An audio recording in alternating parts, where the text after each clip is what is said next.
Assalamualaikum warahmatullahi wabarakatuh. Halo teman pemilih, kembali lagi bersama saya Kirong di podcast Ngopi Dalu, ngobrol pintar pilkada dan pemilu.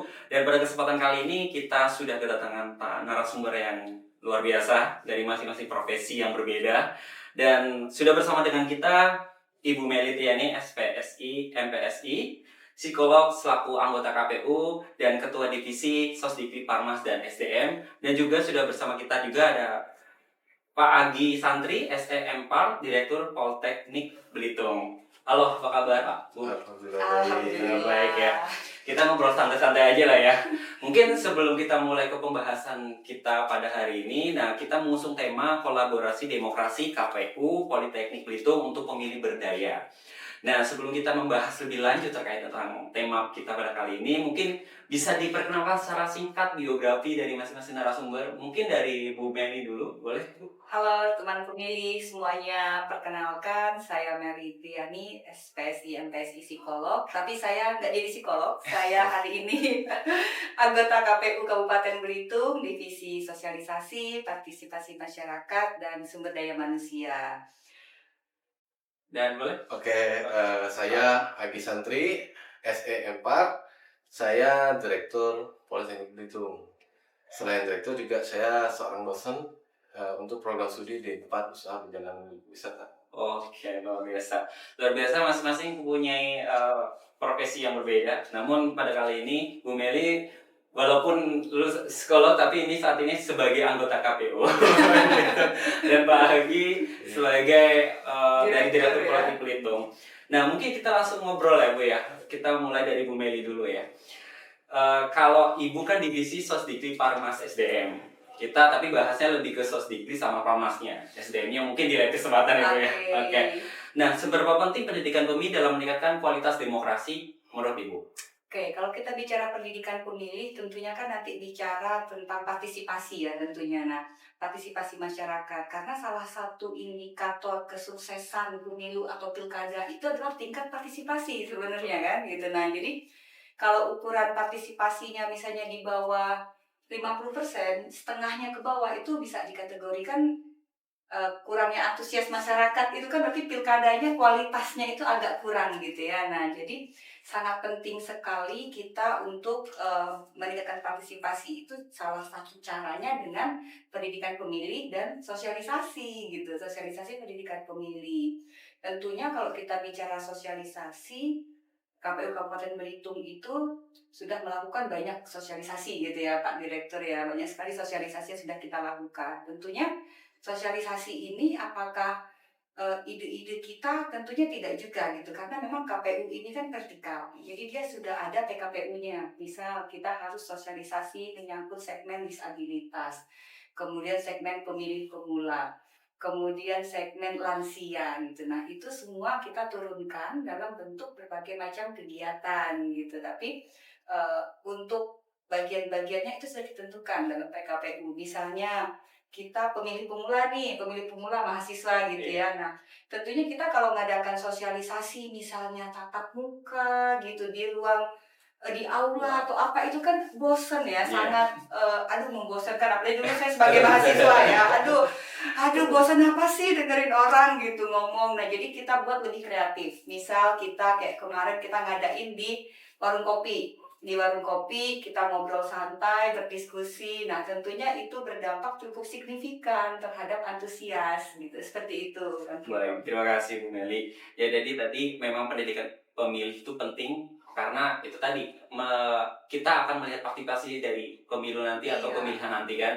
Kalau kualitas partisipasinya banyak, berarti berhasil pendidikan pemilihnya dan kualitas demokrasinya juga baik gitu.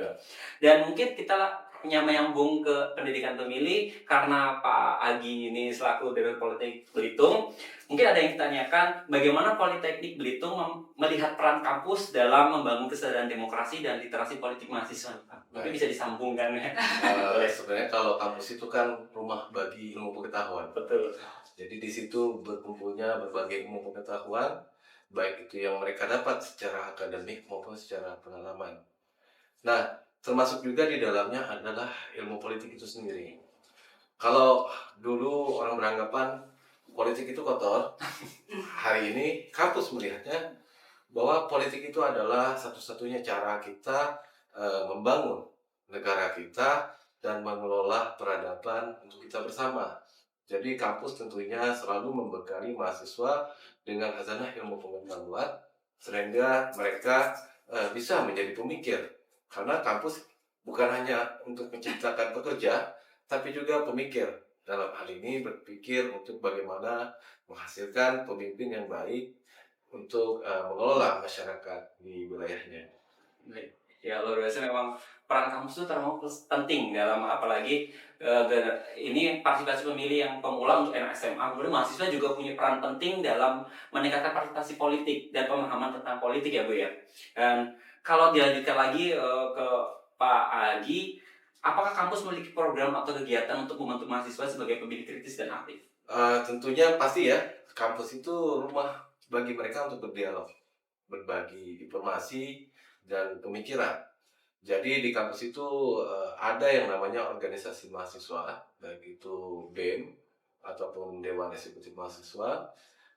Mereka di situ belajar untuk berorganisasi, kemudian dari situ mereka berdiskusi, membuat program namanya Latihan Dasar Kepemimpinan Mahasiswa. Di situ juga mereka dibekali ilmu pengetahuan terkait kepemimpinan yang efektif sebagai pemimpin yang bijaksana, yang cocok untuk karakteristik masyarakat Indonesia. Kemudian Ormawa juga memiliki program pemilu raya ya. Ini ibaratnya kayak pemilunya di kampus. Bagaimana mahasiswa terlibat secara aktif dalam kaderisasi calon pemimpin, kemudian mereka membuat program dan mensosialisasikannya kepada mahasiswa-mahasiswa lainnya. Nah, mereka tuh sudah menerapkan sistem e-voting kalau di kampus. Oh, sudah e-voting. Sudah pakai Lebih e-voting, canggih ya. sudah pakai e-voting, pakai database yang ada, dan sehingga mahasiswa semuanya bisa memilih calon presiden mahasiswanya sesuai dengan visi misi yang mereka sukai. Program-program yang dibawa presiden mahasiswa itu mana yang sesuai kebutuhan mahasiswa tersebut. Gitu. Wah, luar biasa, ternyata sudah semakin berkembang juga di dunia pendidikan, terutama di universitas atau PTN ya Bu ya. Nah, kalau menanggapi dari yang disampaikan oleh Pak Agi, nah dari Bu Meli sendiri sebenarnya peran mahasiswa itu penting nggak sih dalam pemilihan atau pemilu? Kalau dari KPU, segi KPU. Oke, kalau kita lihat peran mahasiswa penting atau enggak, penting banget gitu ya, penting banget ya. Karena kan mahasiswa ini termasuk salah satu pemilih pemula gitu ya. Contoh misalnya dia waktu SMA dia tidak melakukan pencoblosan, usianya belum 17 tahun gitu ya, atau belum 18 tahun gitu ya. Nah, bisa jadi dia misalnya pada saat dia kuliah itu dia jadi pemilih pemula juga. Jadi kalau ditanya mahasiswa penting nggak, penting banget gitu ya, karena memang kalau kita lihat di data kita, memang Gen Z, kemudian milenial, itu kan cukup signifikan gitu. Bahkan di atas 30% ya kalau kita bicara data gitu untuk milenial sendiri. Jadi kalau misalnya seandainya 30% ini tidak kita edukasi, tidak kita lakukan sosialisasi dengan baik, lumayan dong berkurangnya 30% gitu ya berarti ya gitu. Nah, jadi peranan mahasiswa itu sangat penting sekali sebenarnya dalam pesta demokrasi kita gitu. Baik. Dan ya tadi teman-teman pemilih sudah disampaikan, dijelaskan oleh Pak Agi dan Bu Meli, memang mahasiswa memiliki peranan penting dalam mensukseskan suatu konsultasi politik ya, terutama di demokrasi baik itu pemilu atau pemilihan. Jadi yang mungkin masih mahasiswa, tapi sebenarnya sekarang mahasiswa lebih ke peduli sih dibandingkan dengan yang dulu. Kalau sekarang lebih peduli, aware dengan politik demokrasi.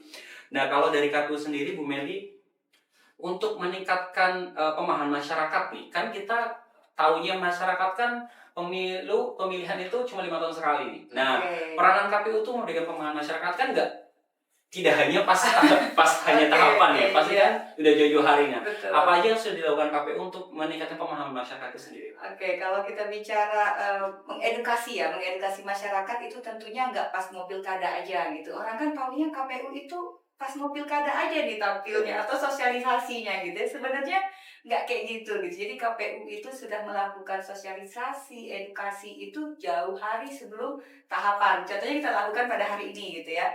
Ini adalah bentuk sosialisasi dan edukasi yang KPU Kabupaten Belitung berikan kepada teman pemilih gitu ya. Teman pemilih itu care ya, dan mereka tuh sadar gitu, tumbuh kesadaran, itu yang susahnya tuh. Kalau self awareness-nya itu yang susah gitu ya, menumbuhkan kesadaran untuk ayo kita milih nih gitu, penting loh gitu satu suara kita tuh untuk 5 tahun ke depan gitu. Nah itu sudah dilakukan KPU melalui sosialisasi, melalui media sosial gitu, kemudian podcast, kemudian juga kita ada KPU Go to School gitu ya. Nah itu biarpun eh, anggaran kita terbatas, tapi kita berusaha untuk mengoptimalkan melalui media sosial. Iya. Oke, ya luar biasa. Dan selanjutnya kembali lagi ke Pak Agi, ini terkaitan tentang keperanan kampus nih Pak. Nah dalam konteks netralitas kampus, bagaimana menjaga agar kegiatan edukasi kepemiluan tetap objektif dan bebas dari kepentingan politik praktis? Sebenarnya netralitas itu kan bukan berarti kampus itu tidak peduli atau acuh tak acuh terhadap pemilu gitu ya. Tapi ya seperti kayak pertandingan aja. Kita paham aturannya, kita peduli pertandingannya, tapi kampus tidak boleh berpihak ke salah satu peserta pertandingan. Nah, dalam hal ini kampus itu selalu memberikan ruang terbuka, karena kampus itu kan tadi tempatnya ilmu pengetahuan, semua orang punya latar belakang pemikiran berbeda-beda, kampus itu mengakomodir semuanya. Tentu kampus saat ini setelah ada keluar putusan MK, kampus itu terbuka bagi paslon-paslon yang pengen programnya mau dibedah oleh kampus. Hanya saja mungkin yang di kabupaten belum ya. Kalau yang di presiden itu sudah terjadi, di mana paslon datang kemudian program-programnya dibedah oleh sivitas akademika, baik itu dosen maupun mahasiswa, sehingga mereka bisa memahami betul program yang dibawa oleh masing-masing paslon. Nah, di sini kampus tetap menjaga netralitasnya dengan aturan yang sudah ditetapkan, bahwa jika ingin melakukan sosialisasi di kampus itu harus mengikuti beberapa persyaratan. Misalnya harus melalui jalur undangan, kemudian tidak boleh membawa atribut, dan itu harus diberikan kesempatan bagi seluruh paslon, sehingga pemilu kita itu ramah bagi semua. Dan itu nanti hasilnya bisa nanti disampaikan kepada masyarakat sebagai bahan pertimbangan dari masyarakat itu sendiri. Karena kalau akademisi kan ketika melihat sebuah program, tentu dia tidak cuma melihat kulitnya aja, tapi esensinya dilihat. Apakah program ini bisa dilaksanakan, bagaimana efektivitasnya, terus sehingga masyarakat bisa mendapatkan pemahaman terhadap sebuah program. Jadi kan jangan sampai bahasa orang tuh beli kucing dalam karung ya. Iya, betul. Programnya menarik tapi tidak bisa dieksekusi gitu ya. Nah, peran kampus itu di situ, bisa mencerdaskan pemilih.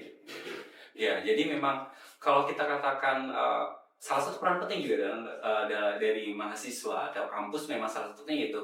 Karena kampus ini kan sivitas akademik, ilmu pengetahuannya lebih gitu, pemikiran lebih kritis, jadi sehingga berpeluang untuk lebih mendalami visi misi dari para calon paslon.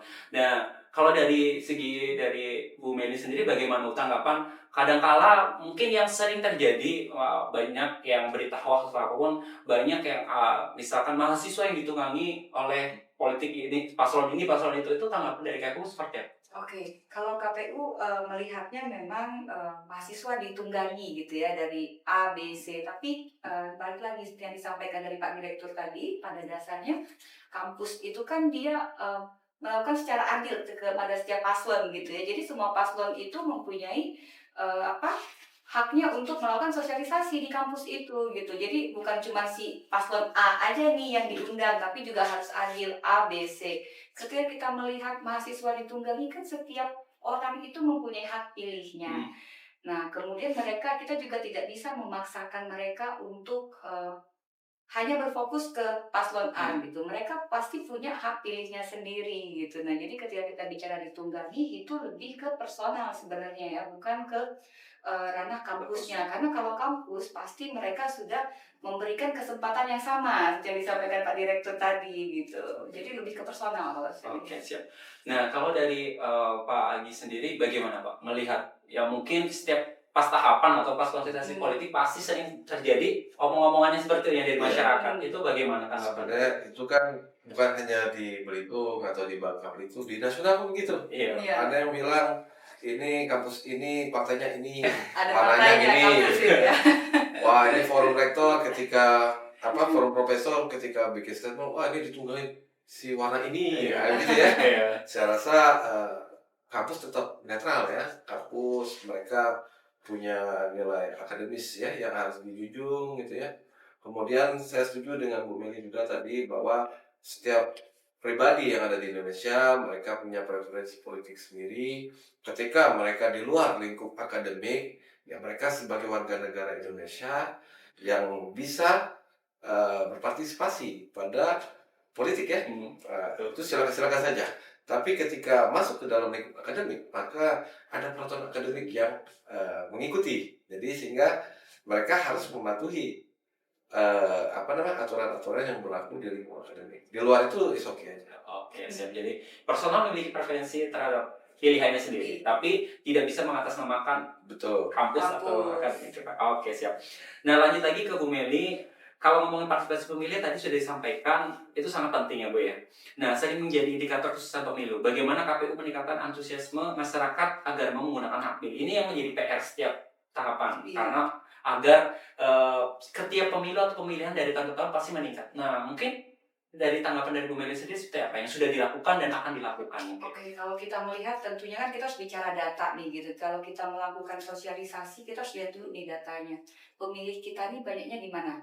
Milenialnya berapa persen, kemudian pemilih pemulanya, kemudian lansia gitu. Nah, tentunya itu kita harus bagi dulu nih part-partnya. Dan tentunya setiap lansia, pemilih pemula itu kan caranya berbeda. Contoh, kita mau sasar untuk sosialisasi lansia, caranya lewat sosmed, tentunya nggak nyambung gitu ya. Nah, tentunya kita harus menyesuaikan gitu ya, Bang Kirom ya di sini sesuai dengan pemilihnya. Misal kita contohnya milenial gitu, tentunya kita melakukan sosialisasi itu melalui media. Contohnya misalnya KPU Kabupaten Belitung mengundang influencer salah satunya untuk mengajarkan, mengedukasi kita khususnya di lingkup KPU Kabupaten Belitung, kemudian ad hoc kita, PPK, PPS gitu, untuk membuat semacam video kreatif gitu ya, ajakan memilih sehingga milenial, kemudian Gen Z ataupun pemilih pemula ini mereka lebih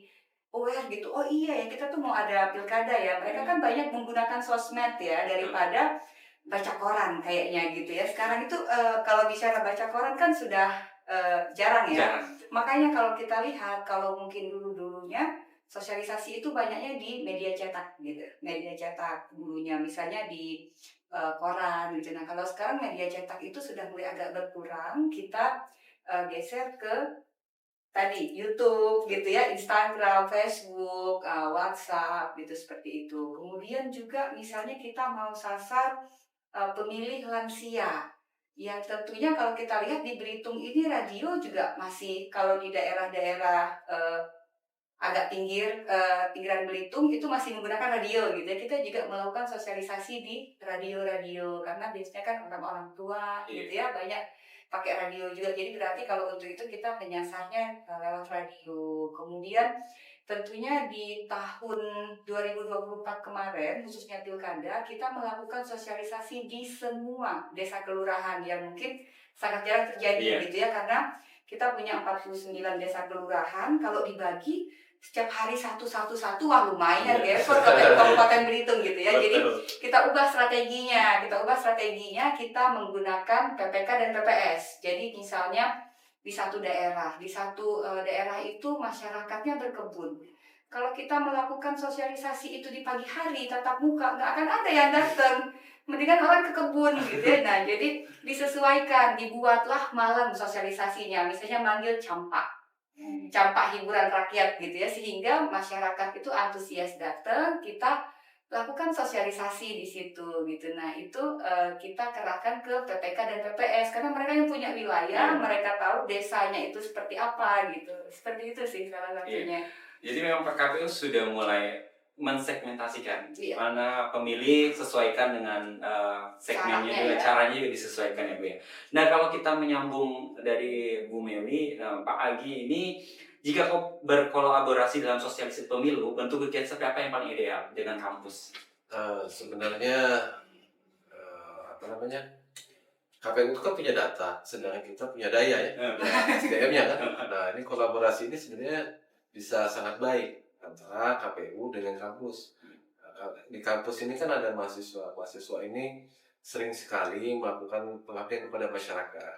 Sehingga program-program tadi untuk terkait sosialisasi itu bisa dilakukan bersama dengan mahasiswa. Kemudian terkait yang sudah dilakukan KPU, saya lihat itu sebenarnya sudah baik, terutama Kabupaten Belitung ya. Bagaimana komunikasi efektif, sosialisasi itu dilakukan sesuai dengan segmentasi tadi. Ya, saya dengar di radio sosialisasinya sudah menggunakan bahasa lokal. Istilah-istilah yang digunakan itu tidak rumit ya, tidak menyulitkan masyarakat umum gitu ya. Segmentasi itu nggak ada gitu ya bahasa. Jadi mereka tuh mudah menerjemahkan pesannya. Nah, itu sangat menarik saya lihat karena memang benar ya, radio kita tuh salah satu channel saluran yang efektif untuk menjangkau masyarakat di daerah-daerah yang kadang di warung, kalau kita ke daerah Membalong ya, orang masih setel radio, di laut juga orang setel radio. Nah, yang mereka tidak terjangkau oleh sosial media bisa kita jangkau melalui radio tadi, gitu ya. Nah, terkait kerjasama yang efektif itu, KPU itu sudah beberapa kali sosialisasi ke kampus juga, sehingga masyarakat tuh mahasiswa itu paham tentang tahapan-tahapan pemilu. Nah, kalau bisa ke depan memang ya tadi kita mungkin bisa terjun bareng ke masyarakat dalam hal pengabdian kepada masyarakat kah, atau KKN di lapangan bersama misalnya tentang kampung pemilih kah atau apa gitu ya terkait dengan kepemiluan. Nah, itu saya rasa bisa kita lakukan sehingga mahasiswa itu punya sense of belonging ya terhadap proses demokrasi yang sebenarnya mahal. Saya kalau tidak kita maksimalkan gitu ya. Oke, siap. Nah, kita nyambung lagi juga. KPU kan sering ada namanya program KPU Goes to Campus atau School. Nah, cukup sering dibahas ini ya. Dan seperti apa dampak dan respon dari segi dunia pendidikan sendiri itu, Pak? Wah, itu sebenarnya sangat bagus. Seperti yang kami bilang tadi ya. Sehingga mahasiswa itu punya rasa kepemilikan terhadap proses pemilu ini. Kita pengennya tuh mahasiswa tuh bukan cuma sebagai objek aja, tapi sebagai bagian dari proses pemilu itu sendiri, sehingga mereka bisa secara alam bawah sadarnya mereka tuh membantu sukarela KPU ya untuk mensosialisasikan, mengedukasikan kepemiluan ini kepada masyarakat gitu. Sehingga ketika forum-forum dialog, kalau biasanya ke mahasiswa tuh bosannya di kampus dengerin dosen ceramah gitu. Jadi kalau sosialisasi bagusnya tuh dialog. Mereka mungkin punya ide yang sesuai dengan karakteristik pemilihnya gitu ya, yang bisa menjadi masukan berharga buat teman-teman di KPU. Oh iya, bisa. Ya Bu ya, ini bisa jadi Bisa masukan. jadi masukan yang sangat positif ya, karena kan kadang-kadang Gen Z atau milenial itu kita nggak terpikir ya, tiba-tiba oh iya ya mereka tuh punya ide-ide kreatif gitu ya. Nah, begitu bisa jadi ide yang cukup baik, nanti bisa kita sinkronkan seperti KKN itu misalnya kan, karena kita kan punya data, nah kampus punya daya gitu, misalnya itu bisa kita lakukan. Contohnya kemarin misalnya di desa yang partisipasinya paling rendah. Nah, itu bisa kita kaji secara akademis. Kenapa desa ini partisipasinya rendah? Misalnya gitu ya. Apakah misalnya memang orangnya banyak di luar kota, atau memang ternyata tingkat antusiasnya yang memang rendah. Itu nanti bisa dikolaborasikan gitu. Karena kita punya datanya, mereka punya SDM-nya gitu ya. Itu bisa dan cukup bagus sekali. Oke, siap, luar biasa.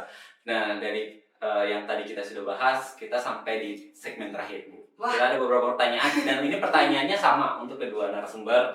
Nah, yang pertama ini, bagaimana cara mengubah pendidikan pemilih menjadi gerakan bersama yang menyenangkan, kreatif, dan dekat dengan anak muda? Mungkin dari Pak Agi, silahkan lebih sebenarnya kalau segmentasinya anak muda ya, tentunya dengan video kreatif ya, konten-konten kreatif yang memang harus lebih banyak digalakkan, sehingga yang negatifnya itu ke kalah ya, sama ya konten-konten positif tadi. Sehingga pemilu yang ada di Indonesia, khusus di Kabupaten Belitung itu lebih menyenangkan, kreatif, tidak saling serang, tidak saling hujat dan segala macamnya gitu ya, tidak ribut-ribut gitu, tapi lebih ke yang menariknya, sisi-sisi positifnya. Bisa juga melibatkan anak-anak muda yang memang Sekarang itu kita banyak ya, kalau ibarat ininya ada influencer ya, ada selebgram, Iya. ada tiktokers dan segala macam. Mereka punya followers yang banyak. Mungkin bisa kita ajak bermitra untuk mengkampanyekan apa namanya pemilu secara kreatif tadi. Oke, oke. Nah, kalau dari KPU sendiri, Bu, bagaimana? Oke, kalau dari KPU sendiri tidak jauh berbeda seperti yang disampaikan dari Pak Agi tadi ya. Tentunya kita bisa menggait nih kayak influencer gitu yang memang aktif di sosial media untuk mereka mengkampanyekan. Karena banyak sekali kan hoax-hoax yang bertebaran. Bisa KPU bisa merubah suara katanya. Bagaimana ceritanya KPU ini merubah suara sedangkan kita punya aplikasi namanya Sirekap misalnya gitu. Nah, mungkin kita bisa melakukan sosialisasi lewat influencer ataupun lewat tadi apa namanya selebgram TikTok atau ini ya Instagram itu ya gitu. Nah itu bisa kita lakukan edukasi lewat mereka. Misalnya nanti KPU bekerja sama dengan influencer seperti itu untuk mensosialisasikan bahwa itu tuh hoax gitu. Karena banyak sekali nih Pak Direktur kalau kita sosialisasi KPU Go to School khususnya.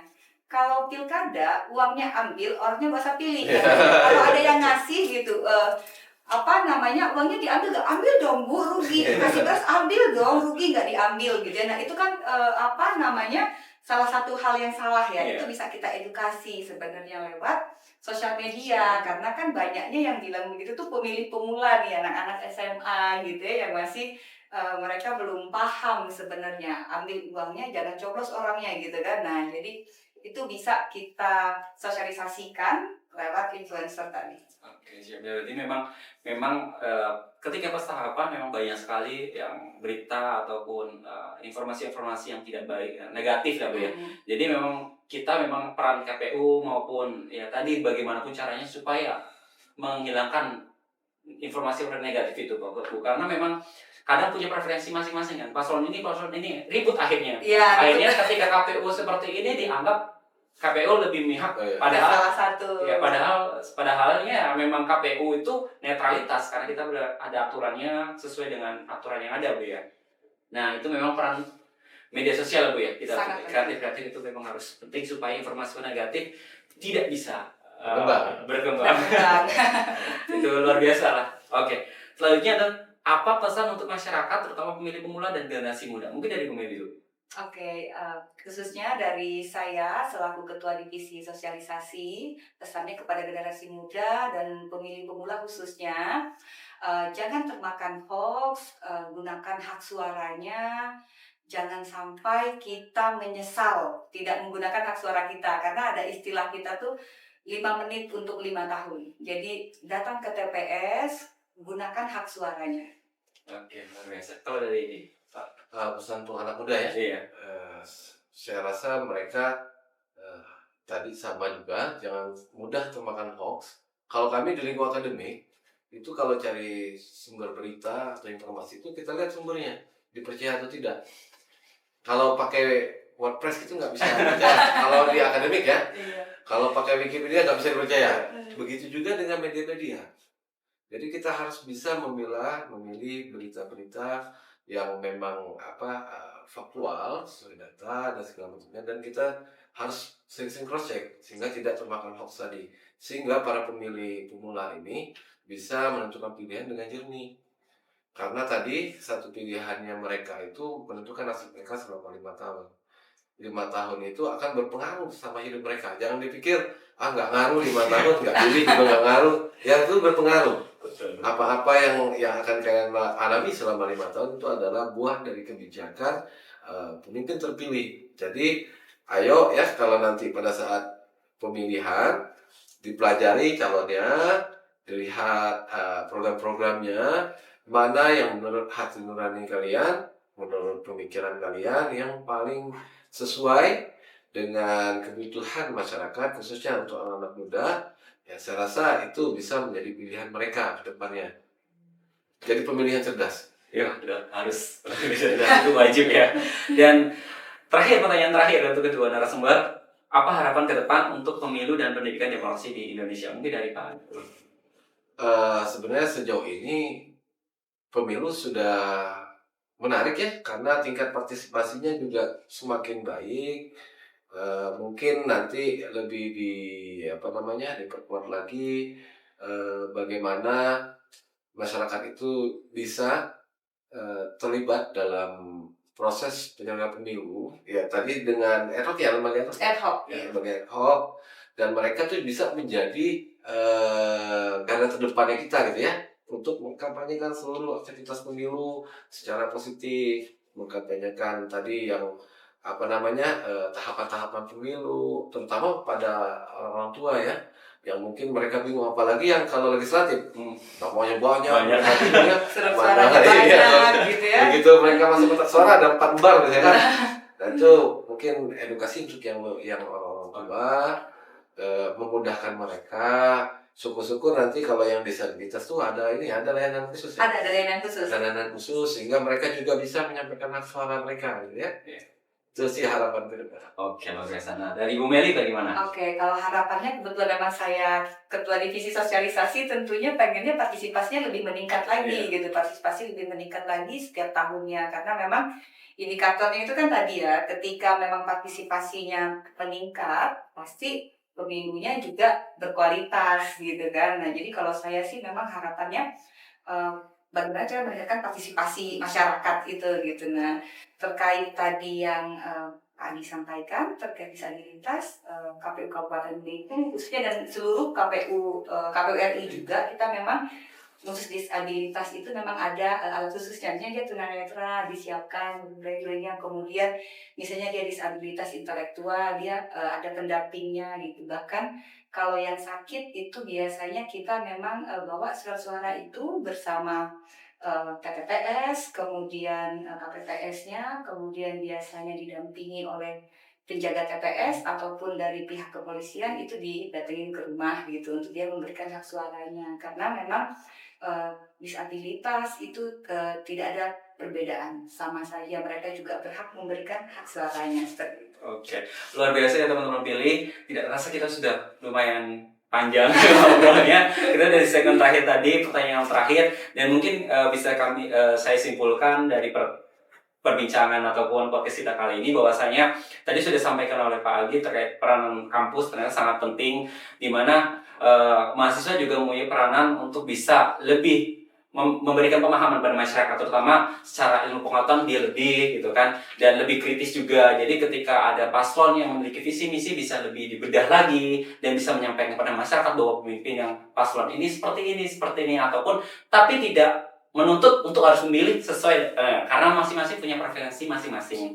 Dan pastinya dari KPU juga harapannya kita selalu berusaha untuk memberikan sosialisasi pendidikan pemilih ya Bu ya, baik di kampus maupun dari media sosial. Dan juga kalau ada berita-berita hoax, kita harus cross check lagi seperti disampaikan oleh Pak Agi tadi, dan Bu Meli juga menyampaikan bahwasanya KPU juga punya sosial media. Jadi kalau ada apapun berita yang bukan keluar dari KPU, mohon di cross check kembali dan bisa menyampaikan lagi ke KPU untuk benar-benar data atau berita yang disampaikan benar atau tidaknya. Jadi itu tadi, silakan buat teman-teman pemilih, kita masih panjang mungkin untuk sampai di tahun pemilu atau pemilihan, tapi prosesnya sudah kita mulai sekarang. Mudah-mudahan harapannya di tahun yang akan datang pemilu lebih berkualitas lagi, lebih baik lagi, partisipasi lebih banyak, meningkat, dan pastinya peranan dari mahasiswa juga semakin baik, semakin meningkat, dan masyarakat juga paham terkait tentang pentingnya politik ya Bu ya. Yang bersampaikan 5 menit menentukan 5 tahun, dan sampaikan juga Pak Pagi bahwasanya kalau salah pilih ya itu tadi kita akan menyelesaikan 5 tahun itu.